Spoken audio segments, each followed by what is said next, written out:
आम लोगों पर पड़ी महंगाई की एक और मार। मदर डेयरी ने 2 रुपए बढ़ाए दूध के दाम। बड़ी कीमतें आज सुबह से लागू। कोरोना की तैयारियों को लेकर आज देश भर के अस्पतालों में मॉक ड्रिल। केंद्रीय स्वास्थ्य मंत्री मनसुख मांडविया भी सुबह 10 बजे जाएंगे सफदरजंग अस्पताल। केंद्र सरकार ने सभी राज्यों और केंद्र शासित प्रदेशों के मुख्य सचिवों को मॉक ड्रिल को लेकर लिखा पत्र। मॉक ड्रिल में कोरोना की नई लहर में से निपटने की तैयारियों की होगी जांच परख।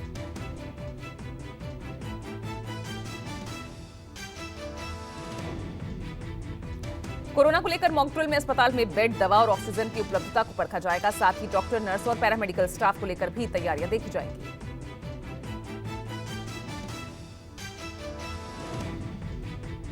मॉक ड्रिल का उद्देश्य आरटी-पीसीआर और रैपिड एंटीजन किट की आसान उपलब्धता सुनिश्चित करना भी है।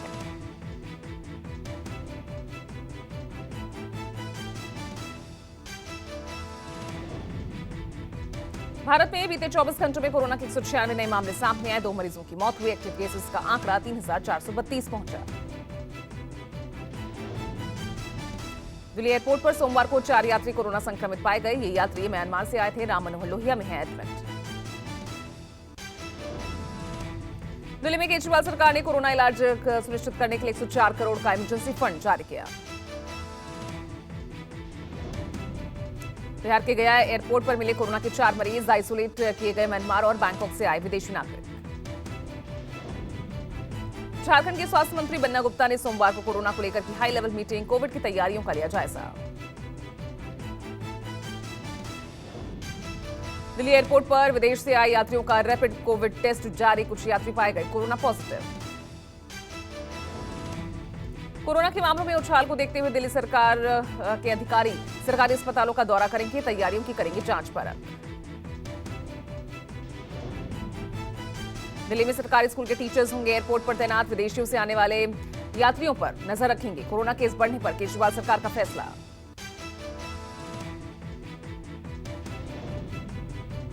कांग्रेस नेता सलमान खुर्शीद ने राहुल गांधी की तुलना भगवान राम से की। खुर्शीद ने कहा, जैसे राम की खड़ाऊ लेकर भारत दूर दराज इलाकों में जाते थे, वैसे ही हम भी जाएंगे। इस यात्रा में भी राहुल गांधी जी ने निमंत्रण दिया है, उन दलों को निमंत्रण दिया है जिनकी सोच हमारी सोच से मिलती है, जो भारत की अस्मिता और भारत की एकता के लिए अपने आप को एकजुट करने के लिए तैयार है। कांग्रेस प्रवक्ता सुप्रिया श्रीनेत्र ने भारत जोड़ो यात्रा कर रहे राहुल को तपस्वी बताया। दिल्ली की कड़कड़ाती ठंड में हाफ टी शर्ट में राहुल के समाधि स्थलों पर जाने की वीडियो पर लोगों ने प्रतिक्रिया दी। राहुल गांधी की तुलना राम से किए जाने पर बीजेपी ने पलटवार किया। पार्टी प्रवक्ता तहसीन पूनावाला ने कहा कि खुर्शीद के बयान से वो बेहद हैरान है। दिल्ली में सोमवार को कड़ाके की ठंड में राहुल की हाफ टी शर्ट में समाधियों पर जाना चर्चा का विषय बना। सोशल मीडिया पर भी लोग राहुल गांधी को लेकर प्रतिक्रिया दे रहे हैं। भारत जोड़ो यात्रा में दूसरे दलों के नेताओं को दिए न्योते पर आरएलडी अध्यक्ष ने दिया झटका। जयंत चौधरी ने साफ किया कि राहुल की यात्रा में वो शामिल नहीं होंगे। भारत जोड़ो यात्रा के लिए कांग्रेस ने बीजेपी नेता और यूपी के पूर्व डिप्टी सीएम दिनेश शर्मा को भी न्योता भेजा है। हालांकि दिनेश शर्मा को लखनऊ यूनिवर्सिटी में प्रोफेसर होने की वजह से न्योता भेजा गया। भारत जोड़ो यात्रा के बीच राहुल गांधी का महापुरुषों को नमन। बापू, नेहरू, इंदिरा और राजीव गांधी को श्रद्धांजलि दी। राहुल सबसे पहले राजीव गांधी के समाधि स्थल वीरभूमि पहुंचे, जहां उन्होंने अपने पिता राजीव गांधी को श्रद्धांजलि अर्पित की।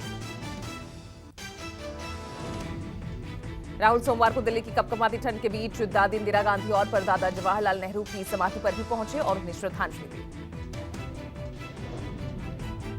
महापुरुषों और राजनेताओं के समाधि स्थलों के दौरे के दौरान अटल बिहारी वाजपेयी के समाधि स्थल सदैव अटल पहुंचे राहुल। अटल बिहारी वाजपेयी को किया नमन। अटल बिहारी वाजपेयी को लेकर कांग्रेस नेता गौरव गांधी को दिए विवादित बयान पर बीजेपी ने किया पलटवार। कहा, वाजपेयी का राहुल सम्मान करते हैं तो पौधों को कांग्रेस से निकाले बाहर। कल अटल बिहारी वाजपेयी की जयंती पर कांग्रेस ने गौरव पांडे के ट्वीट पर अंग्रेजों का मुखबिर होने का आरोप लगाया था। तेलंगाना हाईकोर्ट ने राज्य में विधायकों की खरीद फरोख्त मामले की जांच सीबीआई को सौंपने के आदेश दिए हैं। कोर्ट ने जांच के लिए गठित एसआईटी को भी भंग किया। बीजेपी ने हाईकोर्ट के फैसले का स्वागत किया है। कोर्ट का फैसला केसीआर सरकार के लिए बड़ा झटका। 26 अक्टूबर को केसीआर की पार्टी के 4 विधायकों ने बीजेपी पर लगाया था 100 ऑफर करने का आरोप। The prayer of the Bharatiya Janata Party petition is also that it should be referred to CBI. So the Bharatiya Janata Party welcomes this judgment of Telangana High Court and we welcome the CBI inquiry. Bihar में जनसुराज पद यात्रा कर रहे चुनावी रणनीतिकार प्रशांत किशोर ने CM Nitish और RJD अध्यक्ष पर साधा निशाना। कहा बिहार में 30 सालों से है सांपनाथ और नाकनाथ का राज। दोनों आदमी तो वही खराब बा, एगो नागनाथ एगो सांपनाथ के करा के दिया रउआ विकल्प बना ली, एगो नया विकल्प बनाई बिहार में तो हमने के रउआ संगे चलल जाए।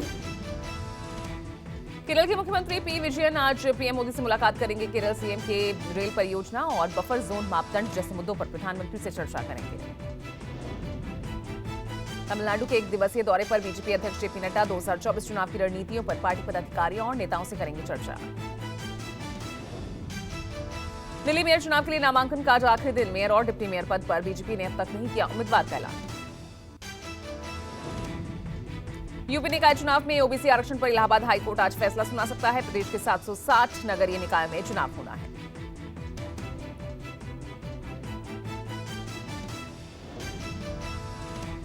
तुनिशा शर्मा का आज होगा अंतिम संस्कार। मुंबई की मीरा रोड स्थित आवास पर अंतिम दर्शन के लिए तुनिशा का शव रखा जाएगा।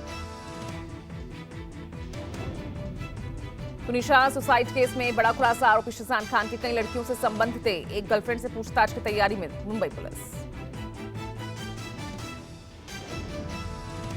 तुनिशा सुसाइड केस को लेकर बड़ा खुलासा हुआ है। सुसाइड से पहले शहजान के साथ लंच किया। तुनिशा ने दोपहर 3:15 बजे सुसाइड किया। सुसाइड से 15 दिन पहले ही हुआ था ब्रेकअप। शहजान का मोबाइल जांच के लिए भेजा गया। शहजान खान के परिवार वालों ने एक बयान जारी कर उनकी निजता का सम्मान करने की अपील की है। शहजान की बहनों ने कहा कि कोर्ट पर उन्हें भरोसा है, सही वक्त पर बोलेंगे हम। एक्ट्रेस तुनिशा सुसाइड केस में शुरू हुई सियासत। शिंदे सरकार के मंत्री गिरीश महाजन ने तुनिशा डेथ केस को बताया लव जिहाद का मामला।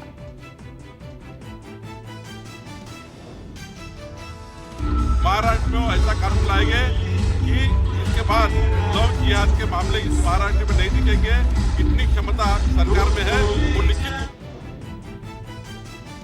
शिंदे के मंत्री गिरीश महाजन ने कहा महाराष्ट्र सरकार लव जिहाद पर कानून बनाने पर विचार कर रही है ताकि आगे जाकर ऐसा कोई मौका न आए। तुनिशा सुसाइड केस में बीजेपी का बड़ा बयान सामने आया। बीजेपी नेता चंद्रशेखर ने कहा तुनिशा शर्मा की मौत लव जिहाद का मामला।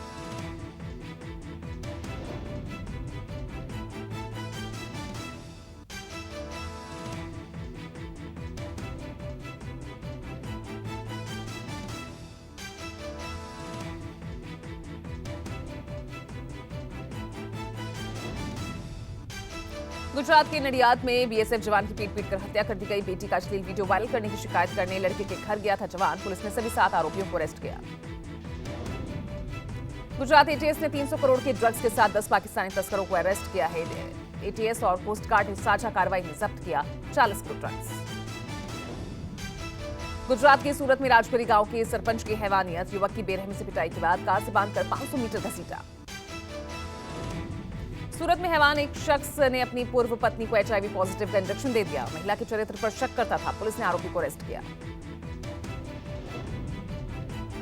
यूपी के लखनऊ सैरपुर इलाके में हॉरर किलिंग का मामला। अवैध संबंध के शक में भाई ने की बहन की हत्या।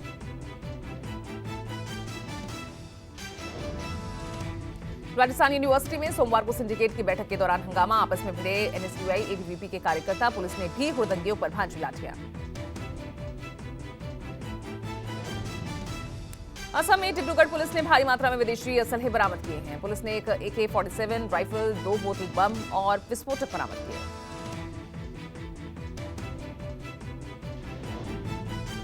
मध्य प्रदेश के इंदौर में पुलिस ने गैंगस्टर सलमान लाला के मकान पर बुलडोजर चलाया। ध्वस्तीकरण के कार्रवाई के दौरान आला अधिकारी भी मौके पर मौजूद रहे।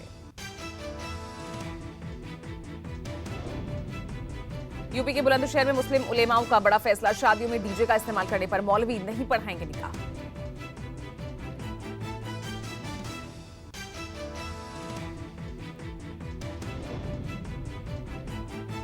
दिल्ली एनसीआर समेत पूरे उत्तर भारत में ठंड का सितम जारी। दिल्ली में न्यूनतम तापमान 3 डिग्री सेल्सियस तक पहुंच गया। ठंड से बचने के लिए अलाव का सहारा ले रहे हैं लोग। शीतलहर को देखते हुए दिल्ली में मौसम विभाग ने येलो अलर्ट जारी किया। कड़ाके की सर्दी के मामले में दिल्ली ने पिछले 8 सालों का रिकॉर्ड तोड़ा है और घने कोहरे के चलते विजिबिलिटी बेहद कम है। पहाड़ों से आ रही सर्द हवाओं के कारण यूपी में बढ़ी ठंड, आने वाले दिनों में और ठंड बढ़ सकती है। लखनऊ, वाराणसी समेत यूपी के कई जिले घने कोहरे की चपेट में हैं। ठंड से बचने के लिए आग तापते दिखे लोग। राजस्थान में ठंड का कहर जारी। माउंट आबू में सीजन की पहली बार जो तापमान है वो माइनस में पहुंच गया है। खुले मैदानों में जमी बर्फ की चादर। सर्द मौसम का आनंद लेने आए सैलानियों ने बर्फबारी का आनंद उठाया। मौसम विभाग ने आने वाले दिनों में ठंड और बढ़ने का अनुमान लगाया। मध्य प्रदेश में उत्तरी हवाएं आने के कारण बढ़ी ठंड। ग्वालियर में न्यूनतम तापमान 3.6 दर्ज किया गया। जम्मू कश्मीर के पहलगाम में सोमवार को सीजन की पहली बर्फबारी हुई। इसके साथ ही गुलमर्ग में जुटने लगे सैलानी। हिमाचल प्रदेश के कुल्लू में कड़कड़ाती सर्दी के बीच क्रिसमस और न्यू ईयर सेलिब्रेशन का जश्न। सैलानियों के बढ़ने से सड़कों और बाजारों में दिख रही रौनक। यूक्रेन ने एक बार फिर भारत से की युद्ध रुकवाने की अपील। सोमवार को पीएम मोदी और यूक्रेन राष्ट्रपति जेलेंस्की के बीच हुई फोन पर बातचीत। चीन के राष्ट्रपति शी जिनपिंग ने कोरोना की नई लहर पर दिया पहला बयान। कहा, लोगों की जिंदगी बचाने के लिए स्वास्थ्य सेवा में सुधार जरूरी है। चीन में कोरोना मरीजों की बढ़ रहे हैं मौत के आंकड़े। नेशनल हेल्थ कमीशन ने कहा, अब कोविड संक्रमण और मौत के आंकड़े नहीं किए जाएंगे जारी। ब्रिटेन में नए साल से कोविड के आंकड़े नहीं जारी किए जाएंगे। स्वास्थ्य मंत्रालय का कहना कि एहतियात, दवा और वैक्सीन के साथ हमने जीना सीख लिया है। नेपाल में पुष्प कमल दहल प्रचंड सोमवार को तीसरी बार देश के प्रधानमंत्री बने। राष्ट्रपति विद्या देवी भंडारी ने उन्हें पद और गोपनीयता की शपथ दिलाई। नेपाल में नए मंत्रिमंडल में 3 उप प्रधानमंत्री विष्णु पोडेल, नारायण काजी श्रेष्ठ और रवि लामिछाने को बनाया गया है। पाकिस्तान में इस्लामाबाद हाईकोर्ट ने सोमवार को दिया बड़ा आदेश। पाकिस्तान बनने से अब तक सभी पीएम और राष्ट्रपति को मिले विदेशी तोहफों की जानकारी मांगी। सऊदी अरब ने पाकिस्तान में अपने नागरिकों को लेकर नई एडवाइजरी जारी की। सऊदी अरब ने नागरिकों को बाहर आना और जाना कम करने के लिए कहा। पाकिस्तान के पूर्व राजनयिक बासत अली ने विदेश मंत्री बिलावल भुट्टो को लिया अड़े हाथों। अमेरिका में एक हफ्ते तक रहने के बावजूद अमेरिकी विदेश मंत्री से मुलाकात न होने को बताया देश की बेइज्जती। संयुक्त अरब अमीरात ने पाकिस्तानियों को वीजा देने पर रोक संबंधी खबरों का खंडन किया है। खबर आई थी कि पाकिस्तान के कुछ शहरों के लोगों को यूएई ने वीजा देना बंद कर दिया है। यूक्रेन ने रूस को संयुक्त राष्ट्र से बाहर करने की मांग उठाई है। यूक्रेनी विदेश मंत्री ने यूएनएससी के स्थायी सदस्य रूस को बेदखल करने की अपील जारी की। यूक्रेन ने रूस के जबरीन एरिया में एक सैन्य ठिकानों पर बमबारी की। वरिष्ठ सैन्य अधिकारियों की चल रही बैठक के दौरान हुए हमलों में बड़े नुकसान का अनुमान। चीन ने पिछले 24 घंटों में ताइवान के 71 लड़ाकू विमानों से समुद्री और हवाई ड्रिल्स की। चीन ने इस अभ्यास को अमेरिका के लिए भड़काऊ कदम का जवाब बताया। ईरानी विदेश मंत्रालय ने एंटी हिजाब प्रोटेस्ट में 7 ब्रिटिश नागरिकों की गिरफ्तारी को जायज ठहराया। श्रीलंका के पूर्व राष्ट्रपति गोटाबाया राजपक्षे अपने परिवार के साथ सोमवार को दुबई पहुंचे। 3 महीने पहले स्वदेश लौटने के बाद राजपक्षे की यह पहली विदेश यात्रा है। अफ्रीकी देश बुर्किना फासो में बड़ा हादसा। मीडिया रिपोर्ट के मुताबिक खदान से टकराई बस, 10 लोगों की मौत। कनाडा में बस दुर्घटना में भारतीय नागरिक सहित 4 लोगों की मौत हो गई। ब्रिटिश कोलंबिया प्रांत में क्रिसमस की पूर्व संध्या पर बर्फीले हाईवे पर एक बस पलट गई। जापान में भी बर्फीले तूफान की चपेट में आ चुका है। भारी बर्फबारी और सर्द हवाओं से जनजीवन अस्त व्यस्त। ब्रिटेन में ऊर्जा संकट, महंगाई और कड़कड़ाती ठंड के बीच वॉर्म बैंक लोगों का बना बड़ा सहारा। स्वयंसेवी संगठनों के चलाए जा रहे इस बैंक में वैसे घर हैं जिनमें सर्दी में गर्म रखने की व्यवस्था होती है। तुर्की में पुरातत्व विभाग की खुदाई में प्राचीन किले के नीचे एक मंदिर मिला है। खुदाई में मिला मंदिर राजा मिनुमा का बताया जा रहा है। अमेरिका में बर्फबारी के बीच आए तूफान की वजह से हालात ज्यादा बदतर हो गए हैं। बर्फीले तूफान से अब तक 48 लोगों की मौत। बर्फीले साइक्लोन की चपेट में अमेरिका के 48 राज्य, 20 करोड़ से ज्यादा लोगों की जिंदगी अस्त व्यस्त। भारी बर्फबारी से बिजली आपूर्ति बुरी तरह प्रभावित। दर्जनों शहर अंधेरे में। New York, north Carolina, Virginia, Tennessee सबसे ज्यादा प्रभावित। अमेरिका में बम साइक्लोन की वजह से 12,000 से ज्यादा फ्लाइट्स रद्द। कई शहरों में 8 फीट तक हुई बर्फबारी।